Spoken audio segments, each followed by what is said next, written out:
Ang pamagat ng tulang ito ay ang aking natutunan. Sa mga nakaraang leksyon, ako'y nag-iisip ngayon. Pinapalawig ko ang aking imahinasyon upang makabuo ako ng impormasyon. Mga gurong lumilikha ng propesyon, mga gurong hindi madali ang posisyon, mga gurong patuloy sa ambisyon, nagbibigay sa mag-aaral ng motibasyon. Mag-aaral ay bigyang konsiderasyon, huwag mataas ang ekspektasyon upang maipagpatuloy ang aspirasyon sa tulong ng guro at ng Panginoon. Mga guro, dapat ay pahalagahan, bawat itinuturo, labis na pagtuunan. Mag-aaral, ito'y sa iyong kaunlaran, kaya't pag-aaral ay pagsumikapan. Iyan ang aking natutunan at sa aking dagdag na kaalaman. Estudyante sa kasalukuyan, ganap na guro kinabukasan. Good day everyone, I am Raymond Viernes from BS Ed 2B, a Filipino major student.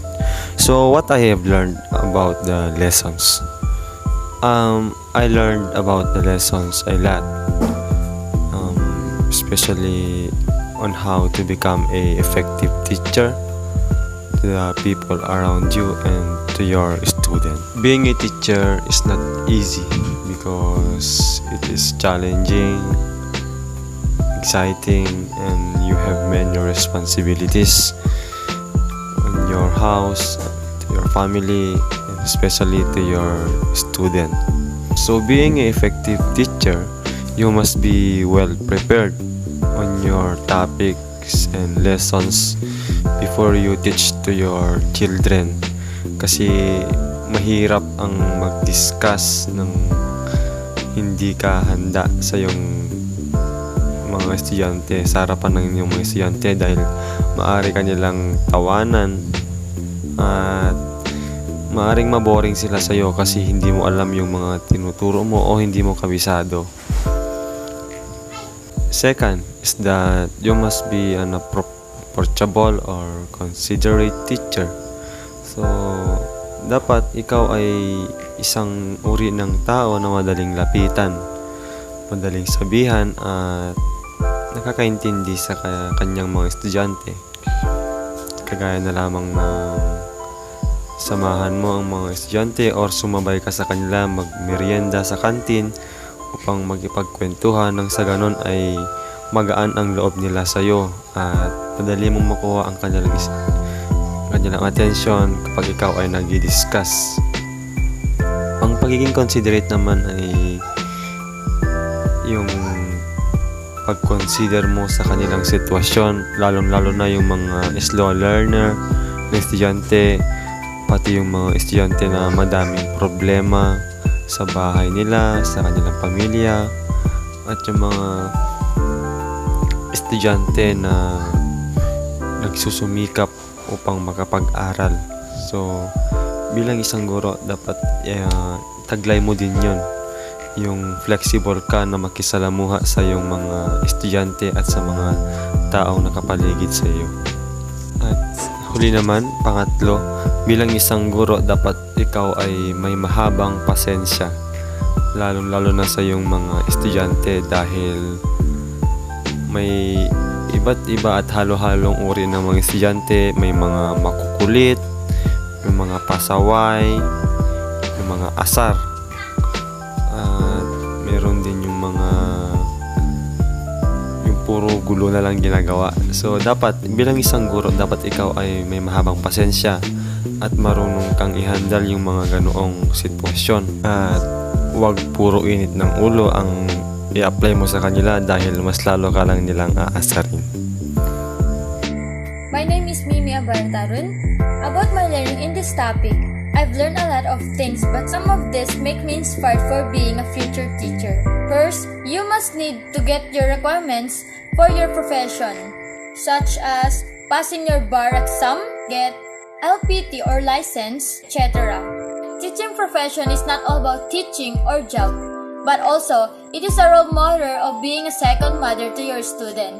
you must need to adjust. You also need to expand your knowledge to keep up with your lesson and to your student. Motivate your student as well because this is one of the key to make them inspired to finish their study. That's all and thank you. Para sa akin, ang natutunan ko na lesson nito, we need to be responsible. Because as a future teacher, we need to be a good teacher to your students and be inspirations to them and a good role model to them. Bukod doon kung paano maging mabuting guro at sa pamamagitan lahat ng lesson na ito ay dito rin nakasalalay ang pagiging isang mabuti at patagumpay na guro balang araw. Magandang gabi po. Ako po si Angelica Cervantes, BS Ed 2B, Major in Filipino.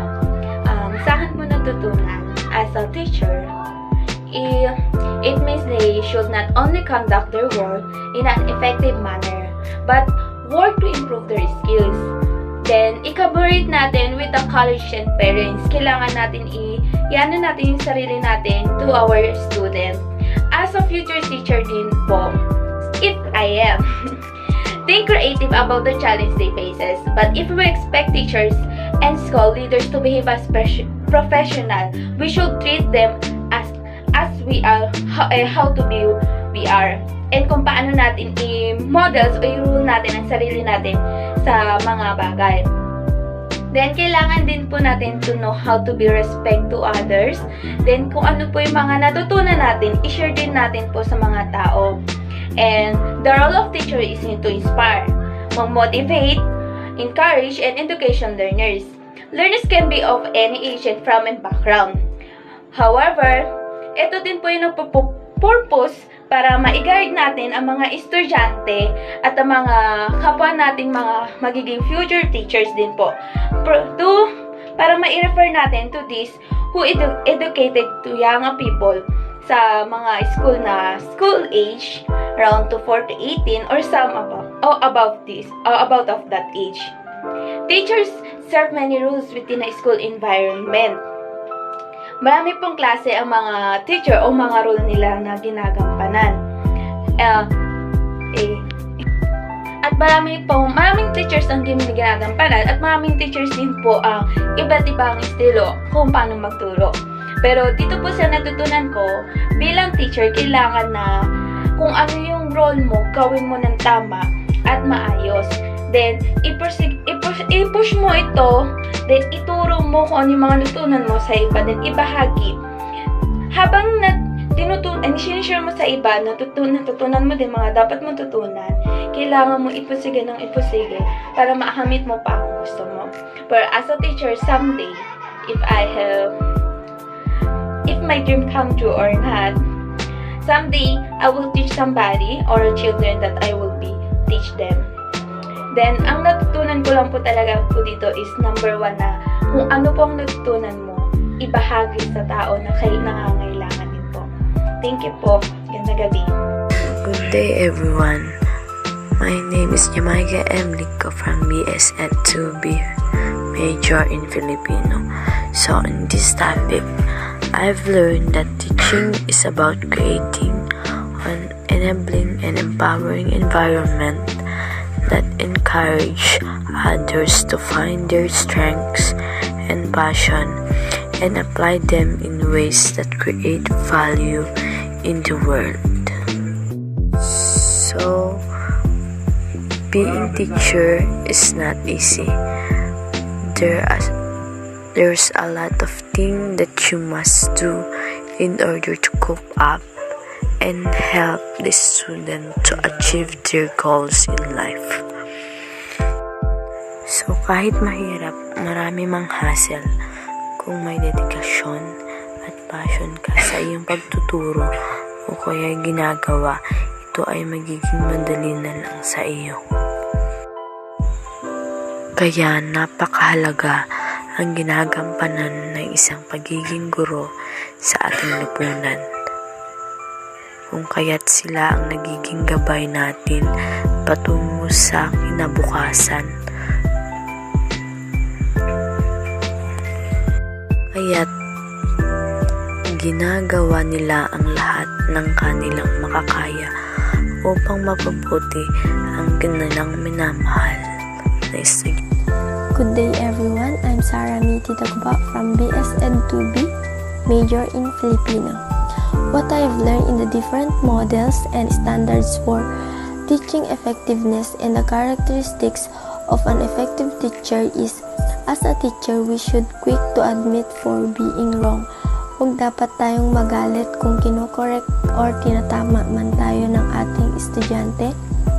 Kung may nabigkas man tayong mali. And as a teacher, dapat pahabain natin ang ating konsensya para sa ating mga estudyante. And always, dapat maging active ang isang teacher para maging active din ang student. Maganda ang flow ng discussion, walang maiiwan or malulutang sa discussion pag active ang teacher. And we should respect each other kahit estudyante man lang sila and teacher tayo. Kailangan natin irespeto sila bilang estudyante para irespeto tayo bilang teacher and bilang pangalawang magulang nila.